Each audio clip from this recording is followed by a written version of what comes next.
نبی بھیجے میں نے تو سارے نبیوں کے ساتھ ایک آدمیہ تھا، میں نے کون سا؟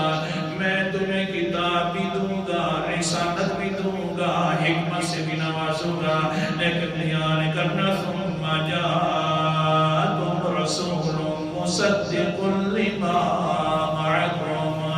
جس طرح ہماری کانفرنس ہوتی ہے، جتنا بھی بڑا اونچا خطیب بول رہا ہو، آخری خطیب آ جائے تو پھر وہ پہلے والا خطیب ختم ہو جاتا ہے، اپنے الفاظ ختم کر دیتا ہے، کہتا ہے کہ میں اس حضرت کے سامنے میں بولنے کی جسارت نہیں رکھتا۔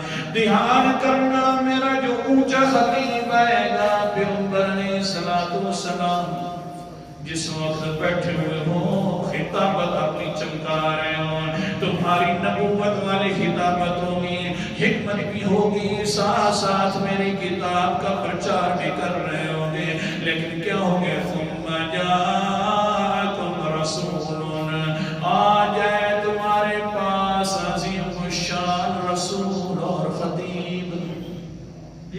الترغیب للتعظیم لکل، جب آ جائے تمہارے پاس اونچا خطیب آ جائے اور اونچا رسول آ جائے تو پھر کیا کرنا ہے؟ نشانیاں بھی ہیں، مصدق لما معکم۔ ہاں جس وقت سٹیج پر آئے گا آخری نبی اور آخری خطیب، رسالت والا سٹیج لگا ہوا ہوگا تو نشانی یہ ہوگی، اونچا خطیب آ کر کہے گا یار جتنے بھی میرے پہلے خطیب لگے رہے وہ سارے سچے خطیب تھے۔ جس طرح اونچا خطیب آتا ہے تو وہ پہلوں کی تصدیق کرتے ہیں، ماشاءاللہ اچھی خطابت کی ہے، ہر کسی نے کیا بات ہے، انہوں نے بہت اچھا بولا ہے۔ تو یہ بھی اونچا خطیب ہے، کیا کہے گا؟ مصدق لما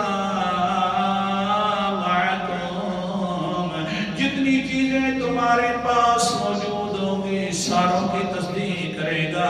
پھر تم نے کیا کرنا ہے؟ لَتُؤْمِنُنَّ بِهِ وَلَتَنْصُرُنَّ، خطابت کو چھوڑ دینا ہے، ساتھ کتابت کو بھی چھوڑ دینا ہے، حکمت کو بھی چھوڑ دینا ہے۔ جب آ جائے میرا پیغمبر رسالت والی کانفرنس میں، جب آ جائے تو فوراً تُؤْمِنُنَّ بِهِ وَلَتَنْصُرُنَّ، تم نے بھی اسی پر ایمان لے آنا ہے، اتنا ایمان لانا ہے جس طرح کہ اس کا اونٹی جو ہوگا وہ اس کی مدد کرے گا، جہاد میں ساتھ جائے گا، تم بھی ساتھ اونٹی بن کر جہاد میں جانا ہے۔ اب ساری کتابوں